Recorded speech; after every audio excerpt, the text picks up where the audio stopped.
Ladies and gentlemen, welcome to a very special episode of the SmashBros AMA, brought to you by the Daily Dot. I almost said True Sight. It's my fucking Dota show, and I say it every single week. But I love Smash just as much, let's be honest. Anyway, welcome to the show. We've got a very special guest for you tonight. It's always a special guest on the SmashBros AMA, but let's say this one is specialer. It's very rare that we get an individual coming onto the show who's coming out of a big sort of career-defining moment, and we're very fortunate to be speaking to a man who you've heard of through Twitter memes, through various different iterations of the name Hax Money. You may know him as Aziz. If you know him as Hax, either way, he's a friend of the show and a great Fox player to boot. Hax, welcome to the show, man. How are you doing tonight? Thanks, Ian. I'm doing well. How are you doing? How are you? I'm good. One of the most exciting tasks that we did today was go through all of the Reddit comments and count how many ways people have changed your name, like Hax Treasury Bonds, Hax De Niro, Hax Pesos. It's the creativity around your name alone is one of the most staggering accomplishments in Smash Brothers history. Yeah. Either way, we're very excited to have you on the show. For those of you who aren't aware of Hax's history, many top players who play Fox complain about hand pains, but Hax unfortunately had to take a hiatus from competition and have surgery on his wrist in order to put him back in fighting shape. So he sat on the sidelines, went into the hyperbaric time chamber. I don't watch enough Dragon Ball Z. Hyperbolic, thank you. Hyperbolic time chamber. It came out and placed a remarkable third at Pound just this past weekend, and we're very excited to have him on the show. For those of you who aren't familiar with what we're doing here, this is the SmashBros AMA. Every week we bring in a new illustrious guest. You ask your favorite questions on a Reddit thread very graciously put up by the SmashBros mods. Upvote your favorite questions, downvote your least favorite ones, and then we ask them live on the show in front of a live studio audience, just for your pleasure, because we want to, because we care. Hax, are you ready? We got some doozies on here this week. I say that with no hints of irony. Are you ready for what the community has to offer? Are you ready, dude? This might be your most fucked episode yet. We did talk about that before the show. We're like, we're definitely gonna need to say this is not a PG show. This is. I didn't even read any of the questions. I already know what's coming. Well, that's a very astute observation. So we're gonna go live with our first question right off the bat. And this one is in extremely high demand. This one comes from Crime Pilots. Crime Pilots wants to know: do you have any intention of streaming on Twitch? Yeah, definitely. In fact, the only reason that I'm not is because I sleep like shit. I usually sleep like 2 hours a night. Even right now, I feel really, really tired. But streaming's hard work, especially because I don't want to put up a shitty stream. I want to put up quality gameplay. Quality Melee, also quality League of Legends, which I would definitely stream. I play that game a lot too, and it's hard to do that and also be sociable simultaneously when you're not feeling up to par. So that's the only reason that I'm not. The moment things are better, you can expect a Hax stream. So the obvious question then is, what position do you play? I play mid, and I only play one character, Twisted Fate. Do you win a lot of games that way? Yeah, I'm pretty good with him. I mean, nice. I either play as him or I exit out of the game client if I'm unable to get mid with TF. Have you even tried other characters? Because there's 120 of them or something like that. 5 years ago, TF wasn't my first character. I started by playing 2 games with another character named Zillion, and then I never touched another character again. I don't really like League of Legends. I just like Twisted Fate. That's if you're gonna troll, at least you're doing it in a way that makes you better with your champion. Probably got to win some games. I'm not a troll, man. I'm not a troll at all. I'm a super tryhard on League. If you're saying my approach is troll, sure. One character, one role, yeah, sure. Well, as long as it works out for you, and as long as it rests your wrists, because as somebody who had to get surgery on your wrist, I can't imagine that it's been an easy road to recovery, even playing a game with as low APM as something like League of Legends. So for League, it's fine. It doesn't really bother me. It's really just Smash. and people have asked me like, could you play someone else in Smash, and be fine? And the answer is no, because like, all right, unless I were to play Jigs, who doesn't even have to dash dance, then the answer is no, because melee is too intense on the left wrist, especially the way I play. I'm just really trying to optimize a lot of these movement decisions that I make, and that really hurts like the pinky side, that side of your left hand.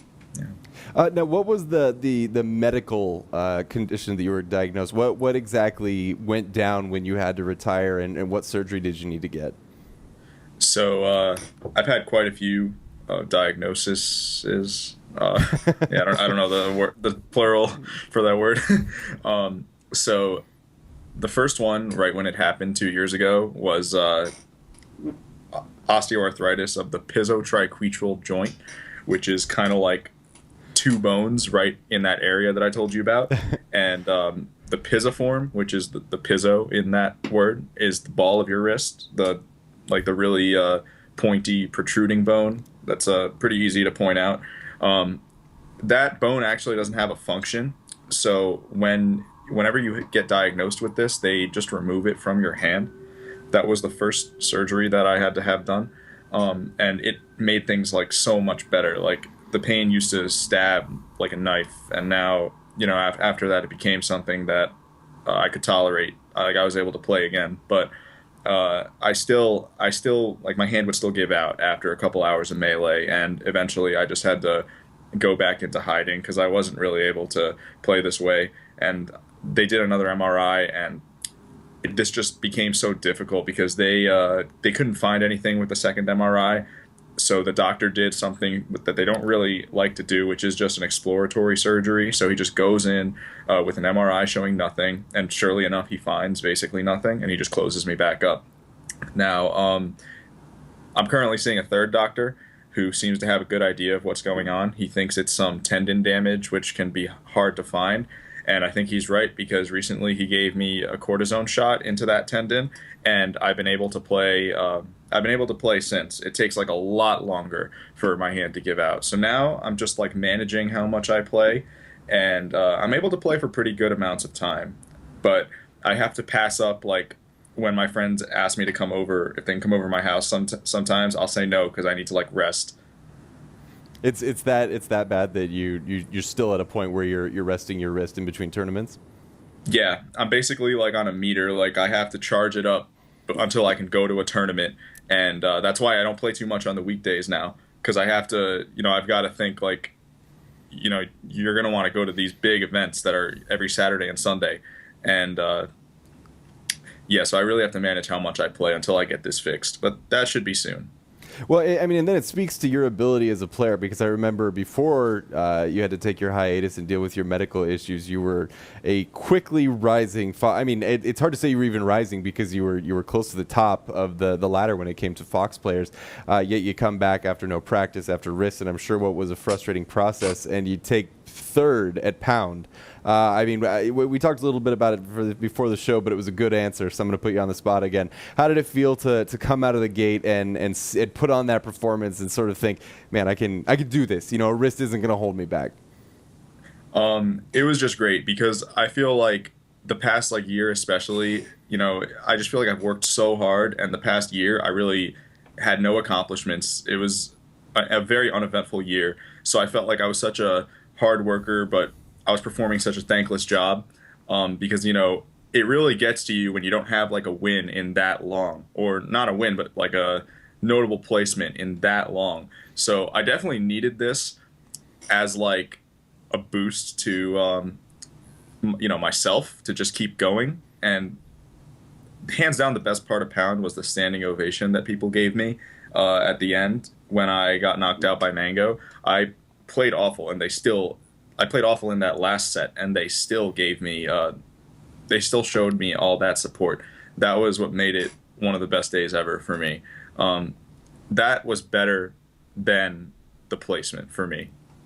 Just seeing that support from the crowd and knowing that you earned the respect of the people who were there to see you. Yeah, it was awesome. I really always try to like talk to every fan and take the time to to have conversations with anyone who wants to with me. You know, sign anything for them. So it's cool that like that pays off and that people like me. It gives you a lot of motivation going forward to get rid of these, you know, whatever's left of these problems I'm dealing with. You see, I'm already committing one of the cardinal sins of the AMA, which is just doing a regular interview, because I could follow this down the rabbit hole of questions forever. But then I usually end up taking 2 or 3 questions from our viewers. So I'll try. We can keep going, but let's let the viewers guide us. Our next one comes from Big Snides, and Big Snides wants to know, Hax fucking Money. What set shows you playing at your best? And if that wasn't at Pound/Super Nebs, how long do you think it'll take to return to that skill level? All right, so this rarely happens. I talked about this in the interview after I got knocked out of Pound, how there's 3 levels. There's Aziz or Hax. Now, Aziz is just a mere boy, you know, 19th on MIOM. You might think, oh, he's got some dank tech skill. That's about it. You know, that's as far as Aziz goes. Then there's Hax Money. Hax Money, once upon a time, was 6th in the world. Okay? When I ascend, it's pretty clear that, you know, I'm more than just, you know, some brain dead tech skill spammer. I'm actually like a pretty damn good melee player. But above that is 20XX. 20XX comes out once every couple decades, and some sets that I can think of it happening would be me versus Nintendo at Pound. I think that's the best set I've played in tournament ever with Fox. And then there haven't really been any other complete sets where like I stayed that way throughout, but some games that stand out are like Game 1 versus Armada at Justice 4. If you go back and watch that, that was a pretty amazing game by me. That game really showed like how I want to play ideally, which is like putting all these super precise things together and making them happen. That's why I look so bad sometimes, is because I'm trying to put all these precise things together, and you need to be in such like a flow state to make that all happen. That's why honestly, like I have these sets like the last one I played at Pound where I just look like complete shit. Sets that make you question like how I ever reached like the world rankings that I have reached. But yeah, I think like me versus Nintendo and like Game 1 and like the first half of Game 2 versus Armada at Justice 4, and also me versus Silent Wolf winners finals at Do You Fox With It. That set, the winners final set, was way better than the grand set. I played really well in that one. Those are some that come to mind. So we haven't even seen the best that Hax has to offer, which is saying something, considering the displays that you've put on, especially right before your injury. Mm-hmm. Throughout the course of a tournament, no, definitely not, because that's so hard to do. I'm just hoping to become more consistent, to be able to like enter that state of focus more often, and I think the insomnia is really like what's hindering that, because it's also hard, you know, when you're not sleeping well. But yeah. If I can give you a recommendation as a fellow insomniac, have you ever seen those purple boxes of ZZZ Quill at the drugstore? Yeah, they're good. Yeah, man. That shit will knock you out. That shit is actually so good that you won't want to wake up the next morning. So I do not recommend taking it before a tournament. It is one of the few things that helps me, actually. Oh, yeah. Like, it's better than a lot of prescription stuff, like Ambien. You're definitely right. Like, Z-Quill is good shit. As soon as where will you be when the ZZZ Quill hits? And I always hope it's not like walking upstairs, because I'm just like, I'm gone. Yeah. Well, best of luck on finding your sleep, but obviously your wrists are another concern. Let's say that you're on a trajectory, right? You have some goals for yourself over the coming year. By July, I want to multi-shine 80 times, something like, you know, I don't know what goals you set for yourself, but whatever they are, how have your goals sort of how has the injury sort of changed your trajectory? Do you feel like you can return to that top 6 level or even break that while dealing with the wrist injury simultaneously? For sure. I think while Nice. dealing with the wrist injury, like theoretically, if I had the choice to get rid of my insomnia or my wrist injury, it would be my insomnia because I can totally play at my peak with this wrist injury. Like, I'm not going through intense pain before I hit that point where I've played too much. So like I was able to make it through pound just fine. But the insomnia is like actually capping my abilities. That is what's really hindering me from achieving my dreams of being the best. So, sorry, what was the exact question again? I was just talking about, if you've got goals for yourself, how does the wrist injury sort of affect your trajectory for this year? So the wrist injury sucks because I can't train every day like I would want to. This region is actually becoming really hungry, which is awesome because I'm not gonna lie, for like 8 years now, ever since like the pre-brawl days, I've kind of always said Tri-State kind of sucks and you guys need to step it up. And that's why I'm always inviting like people to my house to play, like other like pretty good players from Tri-State. I say pretty good in the sense that they're like challenging to beat, but on a national scale, a lot of people are still, well, a lot of people were inconsistent or like getting wiped out, on a national scale and not showing the drive that they needed to hit like top like 13th place. I consider like 13th place pretty good. Now things are changing. Right below me at pound was Swedish Delight. He got fourth. And then there were a bunch of people in like top 32, I'm pretty sure. Just as a whole, it feels like the level of play here is getting better. So it sucks that I can't play these guys as much as I'd want to because it's awesome that my region is finally stepping it up. Well, I think there's probably a lot of people out there that are glad to hear that you're able to practice it all. Things are getting crowded at the top of the melee leaderboard, and obviously with you stepping back into the fold, things just got that much more crowded. So in that case, maybe people are upset to hear that you're coming back because maybe they were going to get fourth in a tournament and you just sniped that from them. I don't think anyone's like that anymore. I think especially at the top, like the top level for this game, everyone wants every top player to be in top shape because I feel like we're all prideful. We don't want to like be the best, by other people getting like DQ'd or something. We want to like beat the shit out of them. So I think everyone wants me to be, back at not just where I am now, but at 100%. Yeah, I disagree. I don't think there's anybody out there, when you put it that way, who wants to lose who wants to win because they got a favorable bracket. I imagine it's hard to walk away from a win like that, not wondering if it was because you got favorable matchups and it wasn't because of your skill. Moving on to our next question. The next one comes from Pandas of Doom, another excellent username. There's many of them here on the SmashBros AMA. Pandas of Doom asks, Haxton Currency, how do you feel about your performance at Pound, specifically matches against Hungrybox and your Fox Ditto with Mango? Were you genuinely bothered by Mango picking Marth set 1, and what compelled you to come back to the competitive scene? So a lot of questions in there. We'll begin with, how did you feel about your Fox Ditto with Mango, and then also your matches against Hungrybox? So it's really good that someone asks this because I feel like a spectator won't know all the things that were going through my mind through that top 8. So when I had to play Mango in winner's semis, I actually already knew he was going Marth because I saw him warming it up, but it didn't bother me at all because, okay, so if he went Falcon, that would be him taking shots because Falcon is never like the best pick against me. But with Mango's current situation, where his Falco is like semi-retired, he hadn't shown it all day, and Falco's a super hard character to warm up.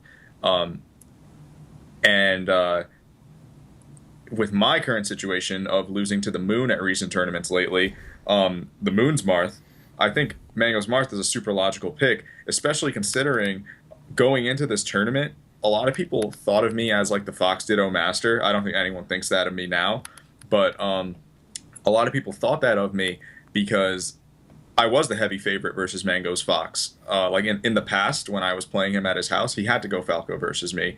I even beat him at a tournament like 2 years ago where he was Fox, and then he brought it back with Falco. So Mango going Marth, super logical in my opinion, and he actually said in like an interview after Pound that there was no disrespect. So that answers that part. versus HBox, I was warming up versus the savior of Melee, Prince Abu, before this. Oh, you think I'm joking? I'm not, dude. We need that guy. So I was warming up with him for like an hour, and that taught me a lot about the matchup. I actually, despite losing, don't think I played that badly. I think it was a huge step up from like the week before where I played him at Super Nebulous and I just looked clueless about the Jigglypuff matchup, which honestly I kind of am compared to like other matchups. No one plays that character. That character is just kind of frowned upon in our community, honestly. Like there's like this stigma against Jigs and Icies. No one wants to play against those characters or play as them. It just doesn't feel like real Melee to a lot of people. And I'm not saying that's like I'm not defending that or anything. I'm just telling you that's how people think. That's why not too many people play those characters.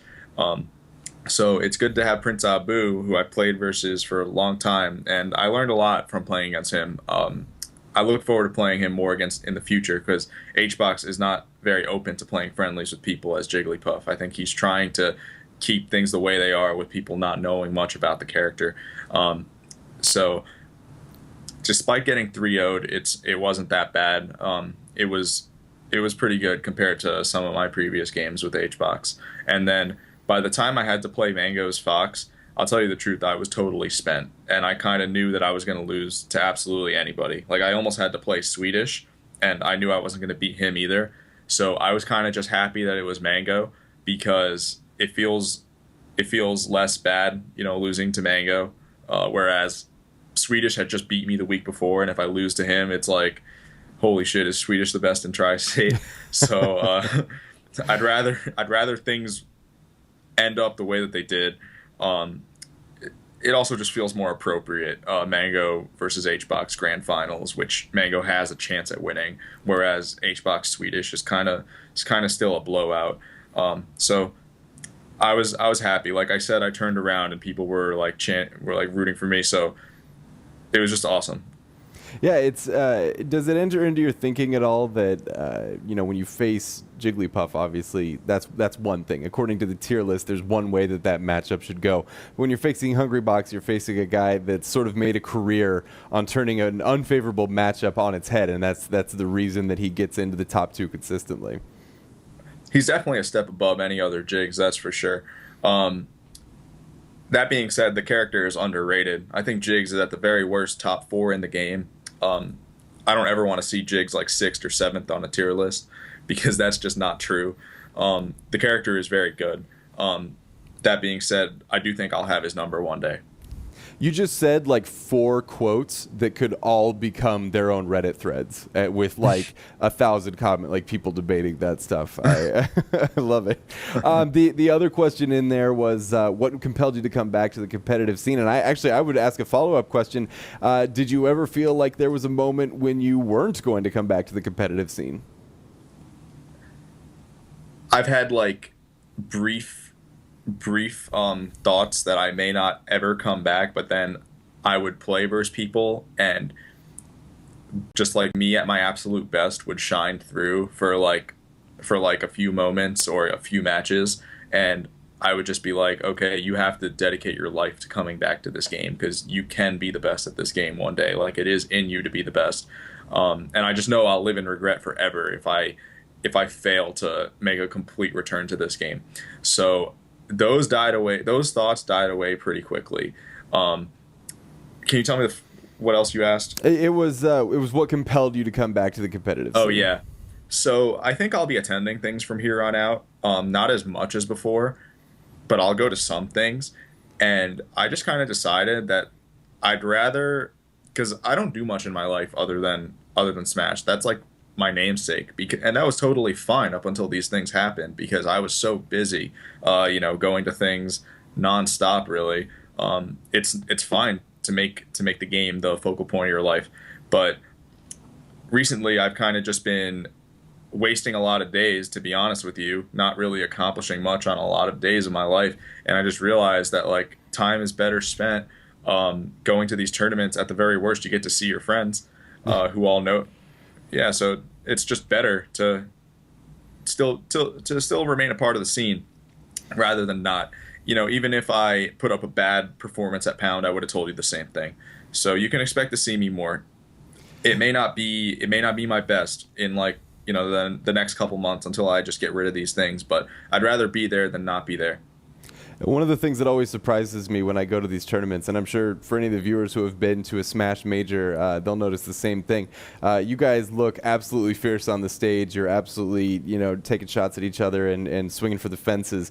But as soon as you step off that stage, it's shocking how much of the top, 16 players, you guys are really a community. I mean, the same guys that you beat in losers bracket are coaching you to win your next, the losers semis or the winners semis, stuff like that. It's always remarkable to see how tight-knit you guys are when people sort of perceive that there's this big sort of bitter rivalry going on, but it really truly is a community at the top, isn't it? Nearly everyone is actually friends at the end of the day. To be quite honest with you, I think some of the people that Leffen has chosen to beef with, those would be the only relationships that are actually bad.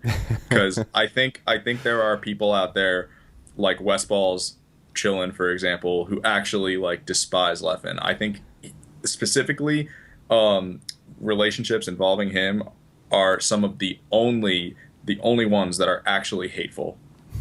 Although it was pretty funny to see him and Weston go back and forth. It at least looked tolerably friendly when they played in Europe. So I beg to differ. I think they were keeping things as esports as they could. I don't think there's any friendship there at all. Well, I'm sure those of us who like to follow these rivals, because we were talking before the show, sometimes people like to look at esports like it's pro wrestling. You got the heels, you got the heroes, and it's depending on which side of the fence you're on, I suppose you could argue who's the heel and who's the hero in that particular relationship. Mm-hmm. Well, the hero's obviously Westballs. But going back to the question, mm-hmm. I mean the statement that you made, even things like Mango, HBox are not what they were in the past. They still, even those guys are like Mango was clapping for HBox after he held up the trophy, and that's one rivalry where people might actually think that there's hatred, and even there isn't. It really is a community at the end of the day. That's awesome, and I think a lot of people will probably actually be happy to hear that there's not as much hatred, because at the end of the day, you like to think that people are doing it for the same thing, right? That they love Smash, and at least in the cold light of day off the stage when the CRTs are off, it seems like that's actually true. Yeah. Excellent. Moving on to our next question. This one comes to us from Maple, and Maple wants to know, you made a lot of sense when making your meme 666XX. Who do you think? I actually don't know if these are questions or statements. I don't understand. What is the 666XX meme? It's when Melee goes to shit and everyone plays jigs. Plain and simple, no one wants to see that shit. There was one top 8 this year without Hungrybox in it. And in the past year, and it was the best top 8. I don't remember which one it was. I think he got knocked out early. But the quality of the tournament shoots up when Jigglypuff is removed from the picture. I think it's funny because, when I coined 20XX, everyone was like, no, fuck you, Hax. No one wants this. Go back to Falcon. And now Fox is literally the savior because HBox does not drop games to any other character.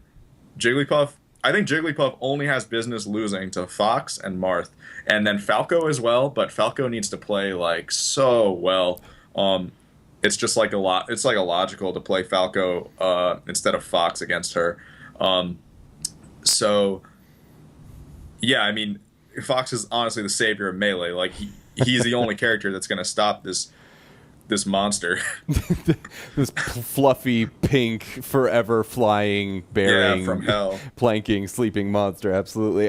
With that said, despite Jigglypuff's inherent evil, he's still making Hungrybox still making top 2 at tournaments. The next part of this question is, who's going to take him down? It's going to be a Fox player. Well, technically, Prince Abu is going to take him down. You think so? Yeah, I mean, Prince Abu is the guy like teaching me, Mewtwo King, and Armada the matchup. Other than that, Leffen seems to be the favorite versus him. I don't know. It's not too like he doesn't have too much of a stronghold over him. It's like pretty close. And the last time they played was like half a year ago, so that might have changed. Who knows? But no, Prince Abu is like crucial because I wasn't joking earlier when I was saying that we don't really know this matchup, and just being able to play against like semi-pro playing Jigs is huge. It's really a blessing that the 666XX nation has a spy. Basically, they've got an infiltrator, Abu, who is just playing this character for the sake of spreading the wisdom on how to beat her. If not for him,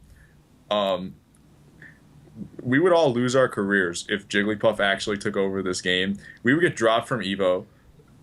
I would have to go to school. The whole world would go to shit. So Prince Abu is actually like, he's like the reason we can potentially continue to live this lifestyle. Something's got to change though. Like someone has to take HBox down. There's got to be like a Samox documentary in the works about Prince Abu. The Prince Abu episode. Yeah, absolutely. The savior of Melee, the guy that invented it. The unsung hero. Prince Abu, if you managed to see this video, please feel free to come on and talk us about your obviously important crusade to save Melee from the likes of the evil pink Pokemon. The last part of the question was actually, you're not just known for being a Fox player, you've also played quite a bit of Captain Falcon. Do you think that, Maple wants to know, do you think Falcon has gone up since you made your tier list? Has gone up? Yeah. Hell no. If anything, he's gone down. I just keep thinking that he's worse and worse every time I play against him. I just keep thinking that more and more characters could actually be better than him. Although, it's hard to put him below 10th. I think he's at best 9th, because I think Ice Climbers, I'm starting to think they suck. I'm starting to think Ice Climbers could actually go below him, and that would raise him to 9th. But I definitely think that Pikachu and Samus stand like a much better chance in this meta. I don't really care for like the actual results. Like I know 6 Captain Falcons were in the top 32 of Pound just now, but as a Spacies player, Pikachu or Samus they're way scarier to go against. And I think that's only gonna become more and more relevant as time goes on. Also, Pikachu beats Captain Falcon, so I don't see Falcon ever going above 9th. So my question to you then is, if we're gonna write Captain Falcon's obituary on this show, what's the cause of death? I mean, why is Captain Falcon, even in the godlike hands of S2J, why is he not placing higher at tournaments or any better in your reckoning? He doesn't have a shine. Beautiful. Character sucks. That was a perfect answer. He doesn't have a shine. Yeah, no, that's perfect. That's absolutely perfect. It's actually disgusting trying to play a character without a shine after you've played Fox or Falco. It's the worst thing. You'll never see Melee the same way again after playing one of those two. Ladies and gentlemen, just in case you weren't sure whether you were watching a show with Hax fucking Money, that answer should put those fears to rest. Our next one comes to us from I actually don't know how to pronounce this name, so I apologize. Kagigi. Kajiji, I'm sorry if I mispronounced your name. I'm doing the best I can. Kajiji wants to know, fuck, kill, marry, Mango, Leffen, and Westballs. All right, kill Leffen. Get him out of here. Is that just to have one less Fox in the top 8? No, that should be pretty self-explanatory, actually. So moving on. These last two, you're putting me on the spot here, Ian. Yep. Making me answer this one. But I'm going to go with Mary Mango because judging by his beard and, all the facial hair, I don't really want to know what's going on, down there. So I'd rather fuck Westballs if I absolutely had to. So that leaves me with Mary Mango. Well, I know what the quote on this video is going to be. Thank you so much, sir. Yeah, you kind of get the feeling with his beard and his sunny demeanor that Mango would be better to cuddle with and watch some Netflix. Not Netflix and chill. Obviously, that's what we're doing with Westball. No, actually watch Netflix. Yeah, actually, like legitimate, like a husband and wife too. This generation's really ruined Netflix. Our next question comes to us from Kendeo. Kendeo wants to know, what are you looking forward to most at Smash Summit now that you're being flown in? I've just heard that it's like the best couple days of your life. Like everyone was telling me how it's like you're just so spoiled when you're over there. Like they'll treat you to like the best food, and just everything is like you're living the dream basically. Like I think it's so awesome. You know, you're like on a reality show. I would say the absolute best thing I'm looking forward to is how I can perform with like no crowd in back of me, because as awesome as it is to have that crowd, I'd rather there not be a crowd, because I play my absolute best at home in my quiet room playing against like these people who I invite to come over my house. Because like I was saying earlier, the way I play Fox requires so much precision and focus. I'm really trying to put together like such an optimal play style that something like a crowd is like a huge hindrance, like having that much noise in back of you. And these people are out of their minds. I mean, they'll like lose their shit over like a neutral air.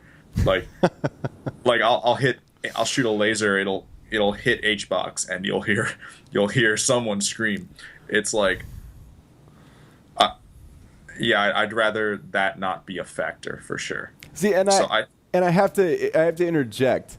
That is like the weirdest thing to hear out of your mouth, because you've got this like persona.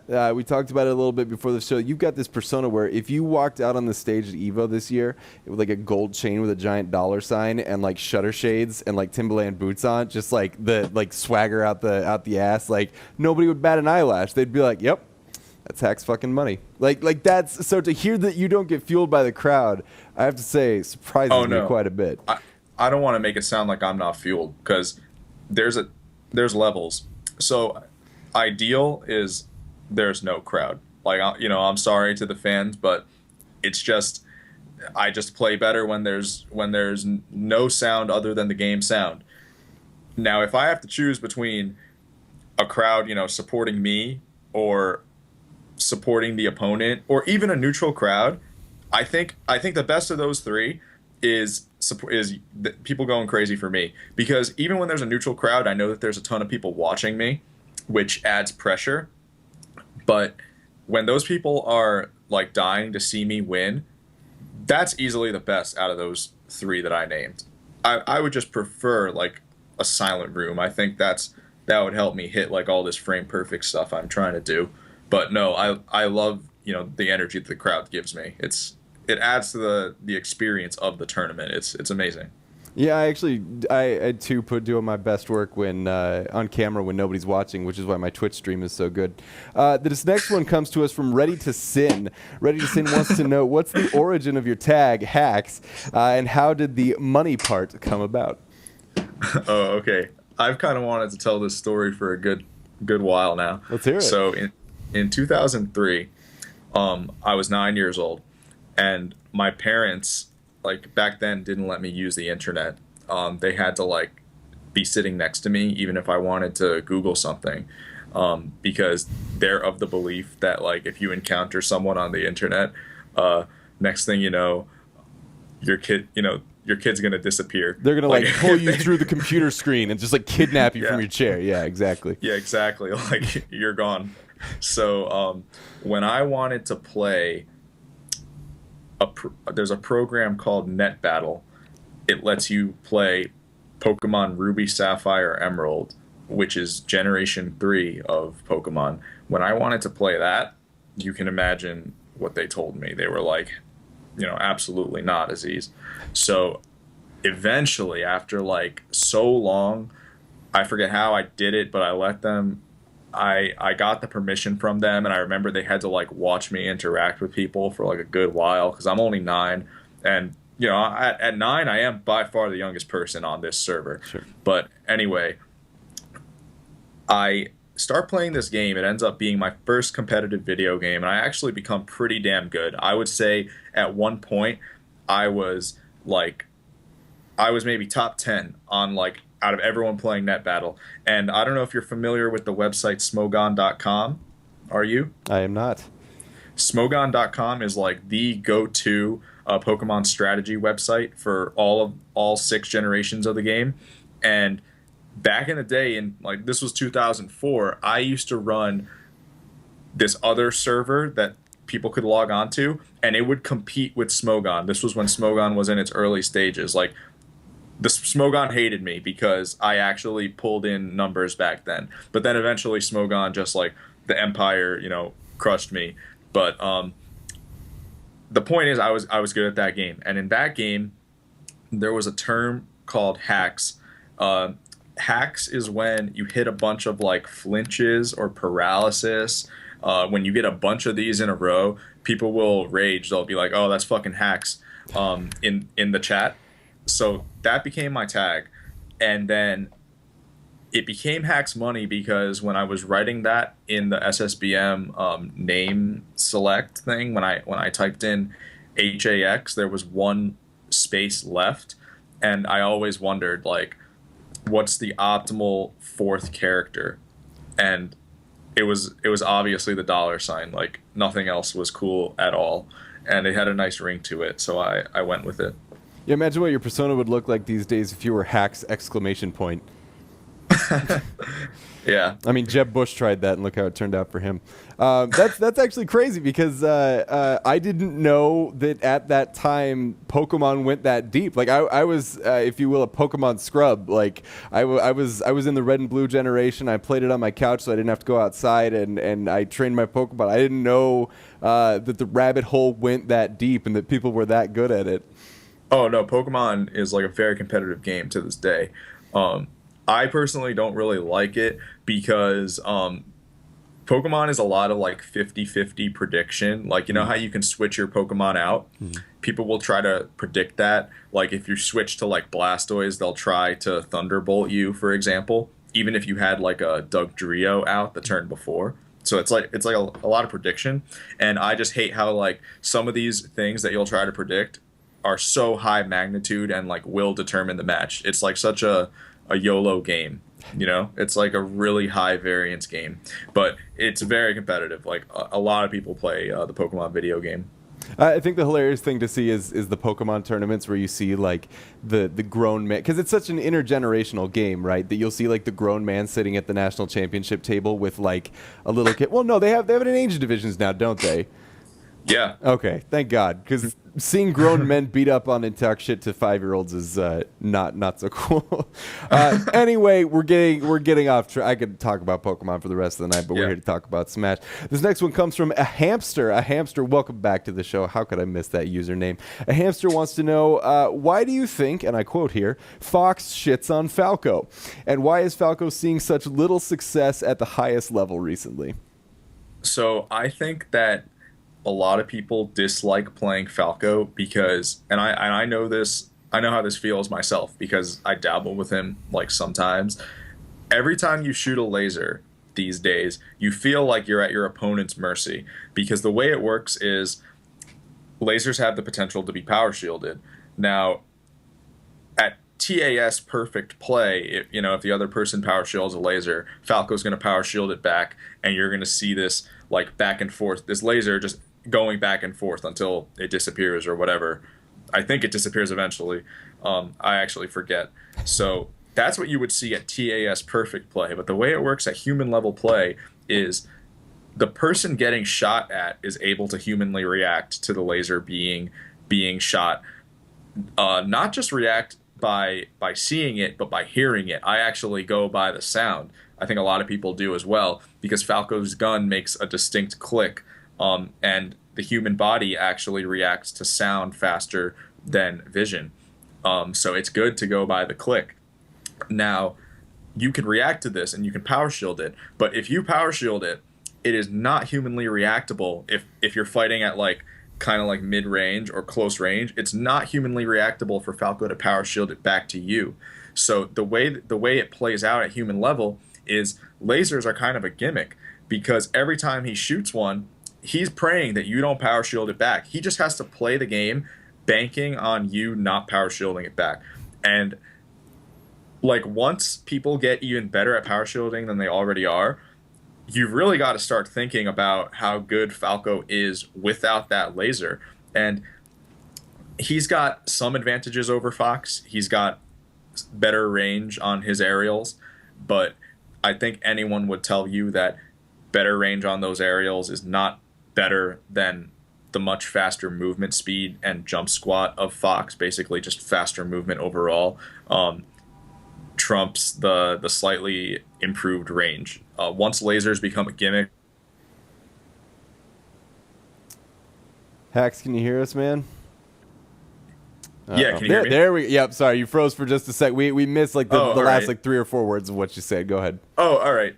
So we're good, right? Yep, we're good now. All right. So I think a lot of people dislike Falco for that reason.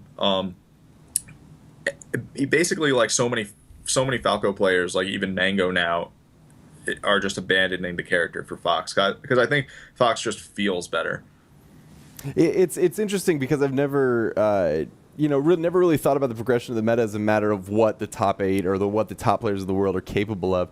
The way that you describe it, it does sort of sound like Falco is his days are numbered a little bit because lasers are obviously such a big part of Spacey's game. My question for you then, as somebody who understands the game at a high level of analysis, why does Westballs keep winning with Falco? What's he doing that other Falcos aren't to help overcome those obvious shortcomings?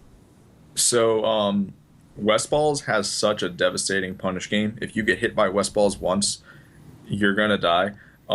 He actually converts a hit into death with such an astonishing rate of success.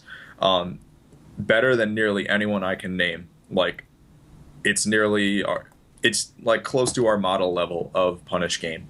I really give this guy props because I don't know if you know, but he was at my house for like a week just recently. He flew in for Super Nebs. I picked him up, and he ended up staying until Pound, which we went to together.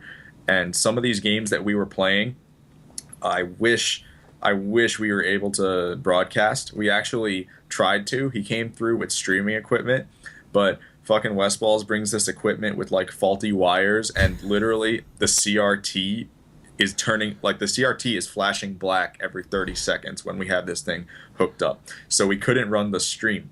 But Westballs is similar to me. Like, without a crowd and tournament nerves, he's so much better. Some of these games we were playing were actually like next level. Like, I think these were the best Fox Falco games played in history. I mean it. They would have changed Melee if we could have broadcasted last week. And he just does so many things so well. The punish game stands out to me though, but he has optimized his character to a very high level. I think he's putting in like a lot more work than a lot of Fox players are with their character. And I think that's why he's so high up on the rankings. I don't need to tell you because obviously the top question was when do you get a stream, but as soon as you get those streams up, as soon as you get those games online, I promise you the money will roll in. We already had like 100 people on the Smash thread saying that they would subscribe to that in a minute. And frankly, I'm now waiting for the Hax stream after hearing you describe that because that sounds incredible. So you want to know something crazy is that we actually, because we were messing with the streaming equipment that he brought, and we actually went live for about 20 seconds. And during those 20 seconds that we went live, there were people waiting in my twitch.tv/SSBMHax chat room. And they were like, holy shit, like it's happening. and me and Wes are thinking, what the hell is wrong with you people? Like, I have never streamed. Why are you on my Twitch channel right now? Like, what the actual fuck is wrong with you guys? Because that means that they were on my Twitch channel. Yeah. Because there were like five unique people. Just sitting there waiting for the day that Hax descends from the heavens and hits that go live button. Yeah, that's beautiful. We'll call it passion. All right, we would call the police, but instead we'll call it they're passionate. Moving on to our next question. Another one comes to us from Pandas of Doom, and I'm rushing this one a little bit because I'm really excited to hear the answer. Pandas of Doom wants to know, who is your favorite low tier? And after that, go ahead and rank the top 8 characters besides Fox.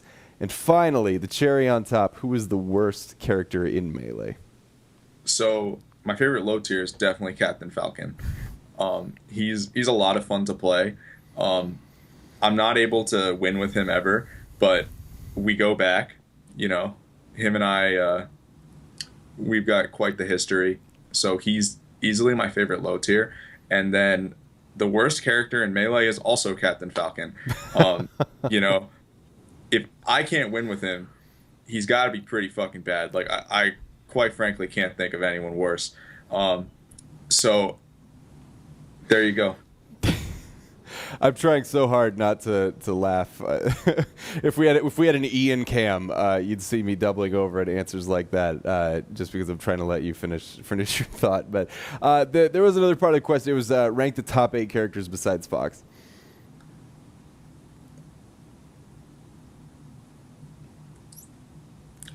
All right, Fox.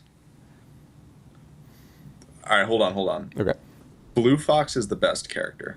That's definitely the best one. White Fox comes in at a close second. I like White Fox a lot. Now, the next 2 are pretty low tier, but they easily make it into the top 8 Melee characters.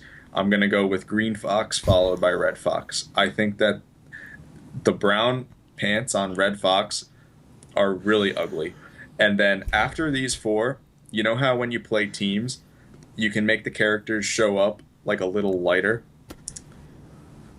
So coming in after these 4, I actually like the lighter. Well, again, it's the lighter Blue Fox. He would come in at 5th. Then you've got, you know, going down the list, you've got the lighter Green Fox, and then you've got the lighter Red Fox. And then after these top 7, because there is no lighter White Fox, Falco is the 8th.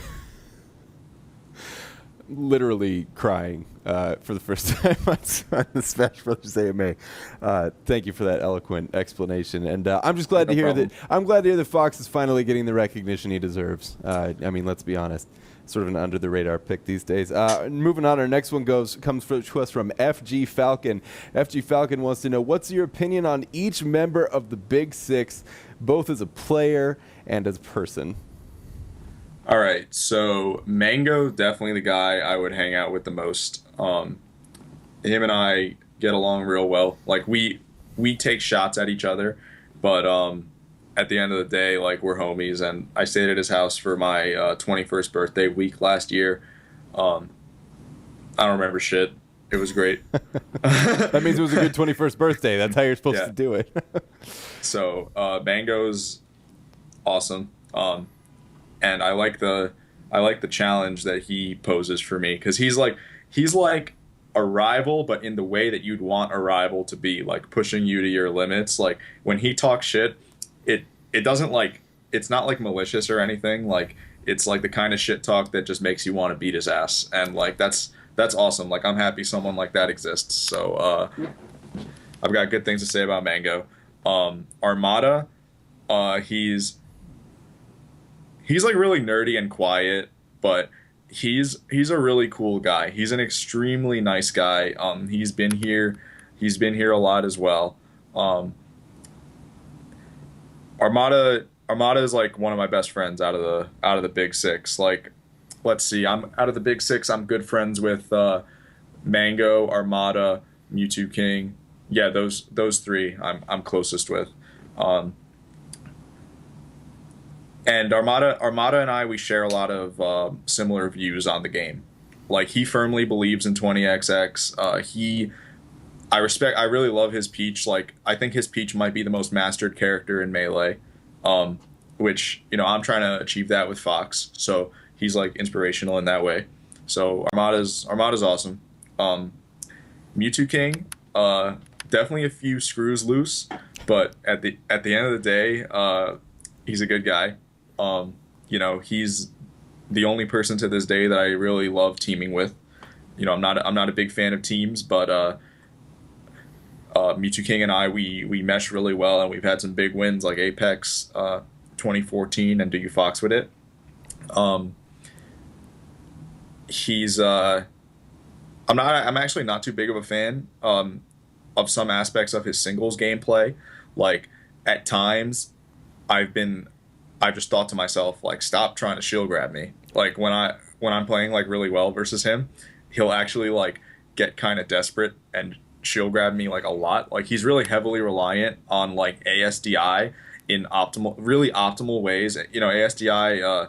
I don't know if you're familiar, but it's like it helps your character like when you get hit, you ASDI and you kind of teleport like a few pixels. So Mewtwo King is so good at using this to teleport to like the optimal place and grab you from there.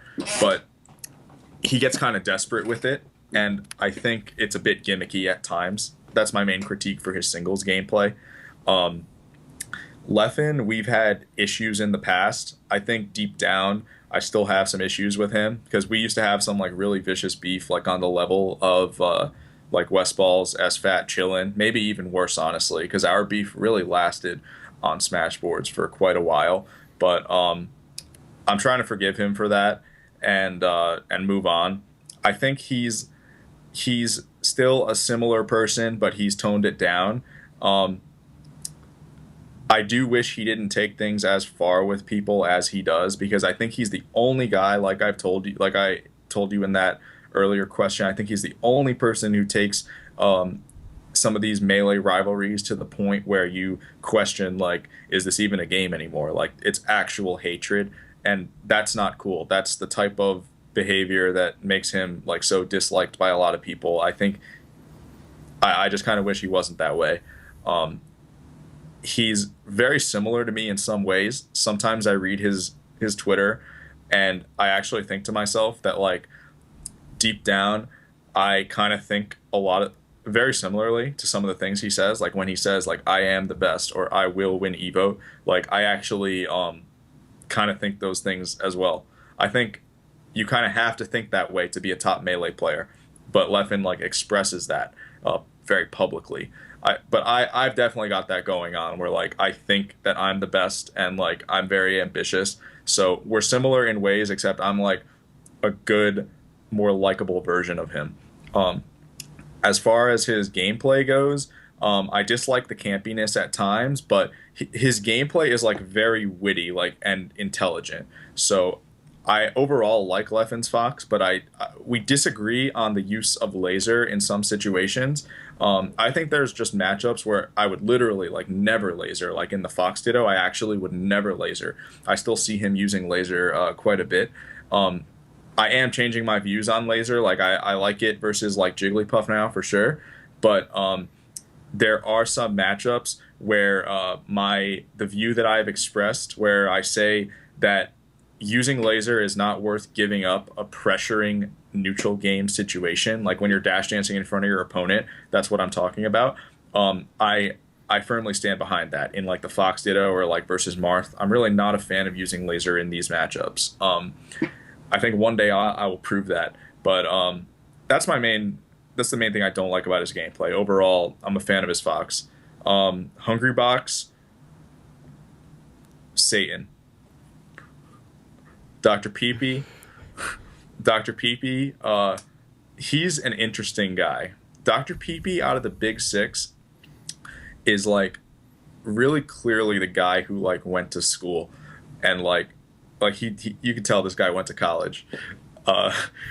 Can't really say the same about some of us, but Dr. Peepee is just like this wizard sage who people look up to. Like people message this guy for like psychological advice. He like majored in psychology, and back in the day when Smashboards was what everybody used, Dr. Peepee would always write like the best really long posts on like mentality and just psychological stuff basically. So to this day, like even I message him. I feel like he's the go-to guy who people go to for like wisdom.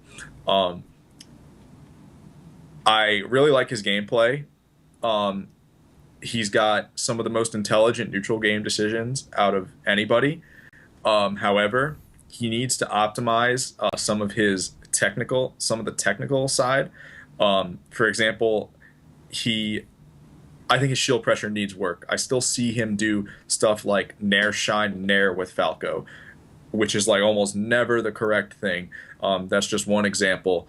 Other than that, I've heard him say things like, I remember one time someone was talking about edge guarding with Dr. Peepee, and Dr. Peepee was like, oh yeah, like I'm not gonna, like, it's okay for me to not like finish my opponent every time he's off the stage because that takes too much energy, and I'd rather devote that energy to playing the neutral game better. I think that is just a bad mindset. I think you need to like finish your opponent in 4 hits. That's only like win the game off of 4 hits. That's only going to become more and more true. You can't sacrifice anything and justify it by saying that takes too much energy. I think if something takes too much energy, then you just need to like play less so that when you do play, you have more energy. But I just really disagree with what I said just now. Yeah. That's comprehensive. I will say, it's. I guess you have so much experience with these guys that at this point you've probably got a pretty thorough history with all of them. I mean, I've been in this game for going on 11 years, and I know all these guys so well. Like, I told you I was closer with the first 3 than the last 3, but I still know them all, like, really, really well. You know, I get to interact with them at, like, every tournament that we're all at, so, yeah. Well, and it's, it has to be said that I imagine that it's probably pretty good company to keep. I mean, these are guys that, despite having some ups and downs, people still root for PPMD. You know, even though he's had in a bit of a downswing right now. It's just there's so much personality, between you and the top 6 that it's hard not to sort of fall in love with the game when you watch it played at its peak, and especially with you guys in the stable. Mm-hmm. Yeah, I do wish PP the best. Yeah, no, I think we all do. I think we definitely all do. Excellent. All right, moving on to our next question. This one comes from Bertold Fubar. Bertold Fubar wants to know, what is your opinion of other top players' foxes? You covered that a little bit when you talked about the last question. That wants to know about either the ones that you faced recently, like Mango and SFAT, or others like Armada, Leffen, etc. Go ahead and talk to us. You talked to us about Armada and Leffen and their play choices. Talk to us a little bit about Mango and SFAT. So I think the only foxes that resemble mine, like in the slightest, would be Mango and Silent Wolf.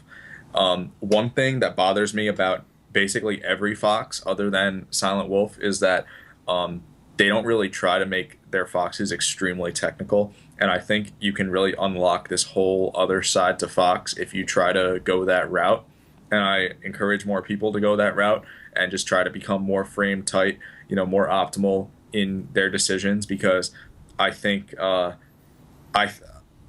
I think that's going to just become more and more necessary as foxes get better and better. That's just going to be like a clear leak in these people's gameplays that they could improve. That's like why I grind so much tech skill, because tech skill does win games sometimes, or like optimized decisions do win games. Sure, you can be smart enough to not need these things, but if you can possess both, if you can have all the smarts and also all the technical ability, then your fox is just going to be better. So I think Silent Wolf is really the only one, and actually Westball's is fox, which not too many people know about. It got a lot better this past week playing against me. It's actually pretty damn technical. It's like maybe more technical than Silent Wolf. So those two are similar to me in that right, and I like that a lot. Mango is the only one similar to me in terms of how aggressive we are.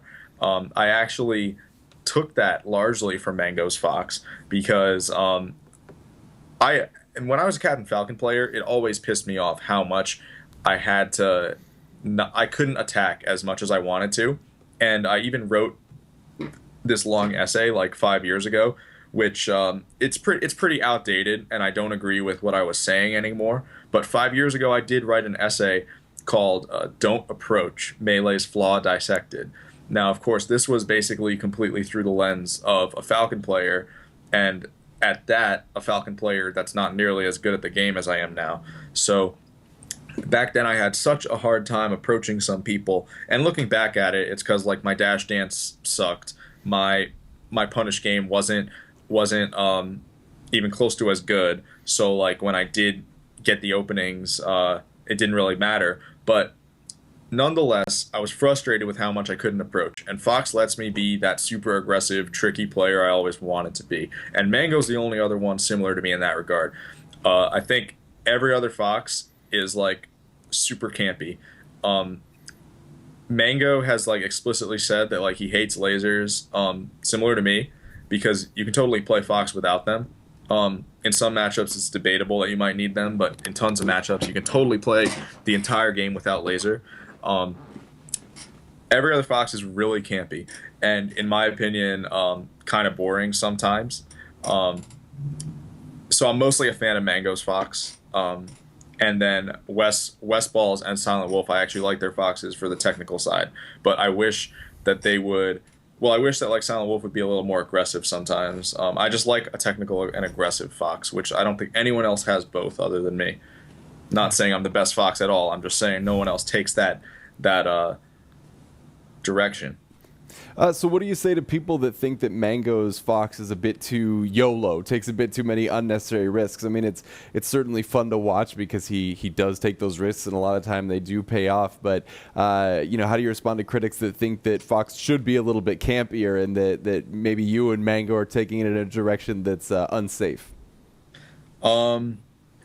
We definitely get ourselves into the fray, and we get ourselves into situations that allow for the opponent to counterplay. Whereas, like, when you're playing this more campy style of Fox, you're basically trying to shut down counterplay and just be this wall. So it's like, yes, we do kind of like add this way in which we could lose the game, but I swear it works when you're like when you're so on point. Not only does it work, but I believe it's better than camping with Fox. If you go and watch some of the games where Mango is like so in the other person's head, like even though I beat Nintendude in like a different way this weekend, if you go and watch Mango's Genesis 3 set with Nintendude, he beat him in more of a psychological way where he's like running through his shield during like shield grabbable opportunities because he knows damn well that Nintendude is not going to have the balls to shield grab this. He basically really like gets in your head and rushes you down, and he does tons of stuff that it's like super, you know, counterable approaches, but Mango thrives on fear, and he thrives on like getting his opponent's head to a point that they're not countering these approaches properly. So it's like a task, like a TAS bot would absolutely destroy Mango because he's doing all these things that like factually don't work, but he makes them work. And the direction I'm trying to take that in is like the same, you know, tricky psychological stuff, but a little more optimization, like, or I should say a lot more optimization, like less situations that like actually don't work. More like concrete, like my frames beat yours, but still the same psychological rushdown. And I think it says something that Mango chooses to do this with Fox. I do think Fox is the best character for this style, which just goes to show that the character can be played in so many ways. So yeah, I think it's totally legit. I'm a fan of it, even though like as much as I hate seeing. As much as I hate some things, you know, in his gameplay, overall I like it. You know, it has to be said that we talk a lot about tier lists, we talk a lot about frame data. There's a lot of scientific facts, I guess you could say, in Melee. The idea that one thing is somehow better than another by objective principle. And yet, at the end of the day, you know, what you're talking about is sort of the core of what Melee is and what makes fighting games great in general. And that's the fact that a human being has to do that.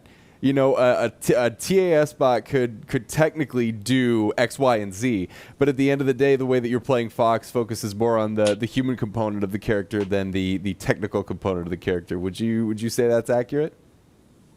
You just described Mango, like you described Mango like so perfectly. Actually, I don't really think the way you just worded that applies to me that well, because like I was saying, like I try to set up situations where like the facts are just in my favor.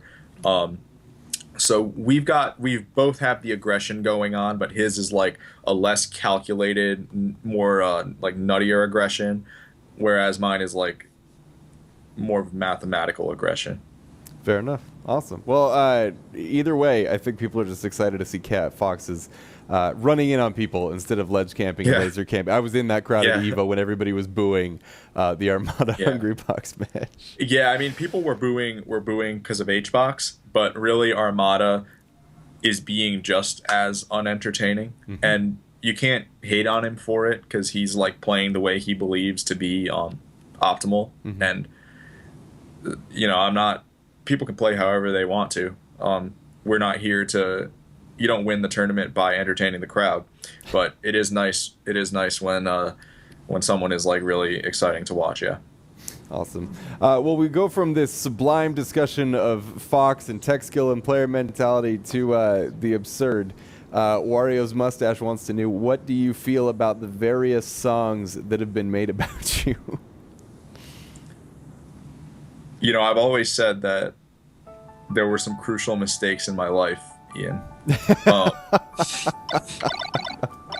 it all started with the creation of 20XX and this whole Fox switch.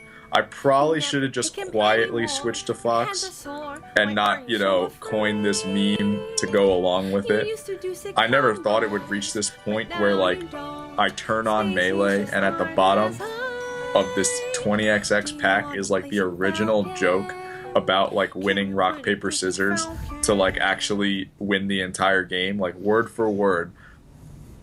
When you load up 20XX, it's got the original, like, words that came out of my mouth.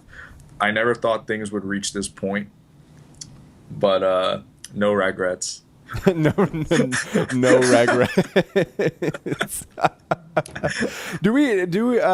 Will's our technical director. Can we listen to like 10 or 15 seconds of that song? Is that Could we not? No, I disagree. I think it needs to happen. Oh, there it is. I'll sign off, dude. I'll do it, man. All right, okay. We'll can it. We'll can it on your behalf. We got time for a couple more questions. Sadly, our time here is rapidly coming to an end, but it's been an absolute pleasure to have you on the show, man, and I mean that sincerely. Next one, let's get what we can in. The next one comes from Nancho Man. Nancho Man, who I believe has been on the show before. Welcome back. Nancho Man wants to know, why don't you use lasers as much? And you've touched on this a little bit, but it seems like lasers do wonders against floaties, and I notice you mainly focus on just the ground game. So I think lasers are better in matchups where you're not going to kill. All right, so lasers, for them to be good in my mind, you need to like meet a bunch of criteria. For one, I strongly dislike them in matchups where you're going to kill your opponent off of one hit. And when you're playing like the Fox Ditto or Fox versus Falco, well, that's how it's going to be. So theoretically, lasers, in my mind, would only matter in those matchups if they manage to get your opponent above the threshold of about 40%. So around 40%, the neutral game changes completely versus characters. And that number that I gave, 40, differs by a few percent based on the character's weight, but it's generally around 40 that you can start using like neutral air more freely against characters because it'll cause knockdown. For example, you cannot neutral air like a 0% Peach. She can hold down and down smash you, but once she's at like 45 or something, you can really start to rush her down with neutral air. Now, in matchups where this sub 40% threshold isn't as significant, like Fox and Falco, I don't really like laser much. Now, in matchups where you have a very hard time approaching a character below 40%, such as Peach and Samus, I actually kind of like it because it's such a notable threshold in that case. It unlocks neutral air. It basically gets you to this point where the neutral game is like so heavily in favor of Fox rather than actually very, very difficult for Fox. Furthermore, just coincidentally, these characters that I named who it's good against, so far I've named Samus and Peach, are also very slow. So that obviously makes lasering them easier. Jigglypuff, I like it because she's. I don't think her being above 40 matters nearly as much, but she is so slow, and Jigglypuff dies around like 60% to an up throw, like an up throw up air. You know, she'll die very early. So it's like the lasers are effectively taking away more of her stock every time because she dies at like half the amount of damage of another character. So it's like you can picture shooting a laser at a character and it's dealing like 5% instead of 3. That's like how good it is versus Jigs to rack up damage on her. You're bringing her so close to death percent. So I like it versus like those 3 characters, but I generally find that other matchups are too fast paced and the 40% threshold isn't as significant. But it's largely got to do with the pace of the match. I don't really find the time to do it against like Fox or Falco. Like I think those matchups you got to be aggressive and you got to keep the pressure on in the neutral game and dash dancing like really well in front, like right in front of your opponent's face, just like weaving in and out of whatever they do. I find that too valuable to keep that pressure up nonstop until you take their stock. So I'm not too big of a fan of laser. It's funny, we actually encountered a quote not that long ago. I believe it may have been Esam who was talking about it, and he said that just because your character has a move doesn't mean you need to use it. I mean, take a look at Jigglypuff never using, I mean, it's sort of a low-hanging fruit, but Jigglypuff never using Sing. You know, there are other characters out there that don't use specific moves. It's just, it really is dependent on who you're playing and what's best in pursuing victory, isn't it? It's actually so seldom in Melee that you won't ever use a move that your character has. And you will absolutely every single move that Fox has is super viable. Laser, some call it broken. In some matchups, like the 3 that I named, who knows? Maybe one day there could be a day where I find it necessary. So Fox doesn't have a single move that isn't like a godly move. Like I consider even forward air to be a really good move.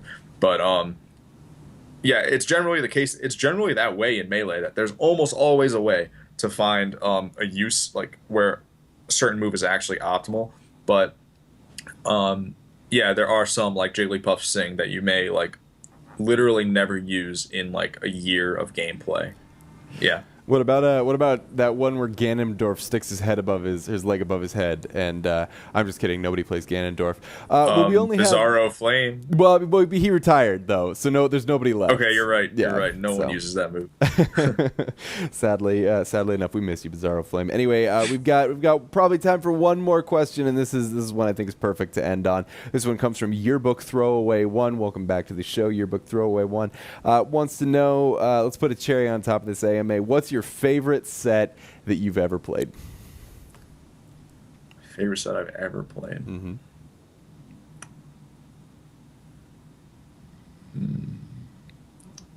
I feel like it has to be something with Captain Falcon. Like I'm not even joking. I don't know why, but it said Vainglory in your camera, so I assumed that our technical director was playing a hilarious joke. Anyway, what's your actual favorite set? I think the set that gave me like the biggest rush ever was Apex 2013, me versus Hobby. At the time, Hobby was like a contender to, like some were saying he was going to win the tournament, but more people were saying he was going to get like 4th or something. He had knocked me out the year prior, and he also beat PP, and he finished like 4th or something. And the thing is, back then, something I do miss about back then is that we only got to see each other people only got to see each other like 3 times a year. And that's beautiful in its own way. Like obviously I prefer things the way they are now, but it's beautiful in its own way that you would only see people like every 6 months, because it made every tournament match you played at these majors so much more important. Like if you did something sick in like a tournament match, especially in my case, like Javi had knocked me out the year prior pretty convincingly, and if you like do something sick, it's just so much more. It was so much more hype in a certain way, because it's like, you know, this opportunity doesn't feel like you have. It doesn't feel like you have it every single week. Um, so I did like a sick combo at the end, and like the whole crowd was surrounding me, and I had a huge rush. Like, it was one of the first time, it was one of the only times in my life that I've ever popped off, like actually, like, you know, I'm not talking like the Hungry Box pop off where you just pop off and it's obviously not a real reaction. I'm talking about like you actually pop off and it came from the heart, you know. So that actually happened, and I just remember like that was an amazing rush that I got when I finished the set with like a sick combo ending in a knee on Battlefield. That may be my favorite set. Well, out of 11 years of playing competitively, obviously, it had to be a pretty good memory. And you know, just thinking about that moment, I can only imagine what kind of rush that was, especially to have the admiration of the fans, because so much of this is about you know, what can I accomplish, and having that sort of validated by the people who care about you and care about the game. That's a great story.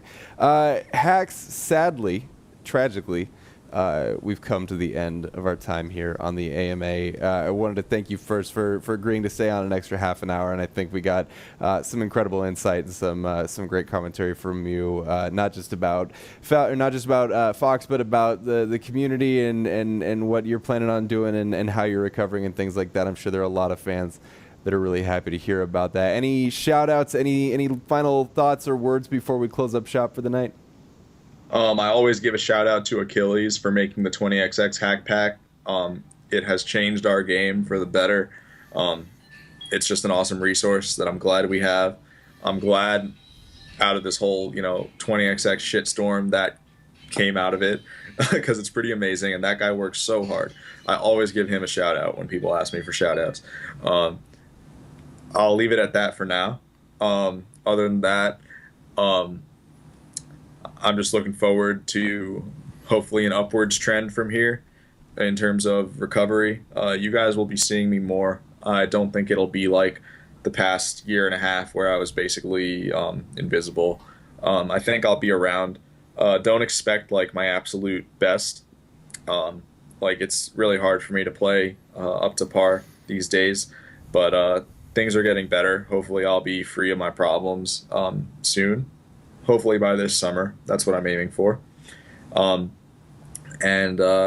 one day I'll be 100% again.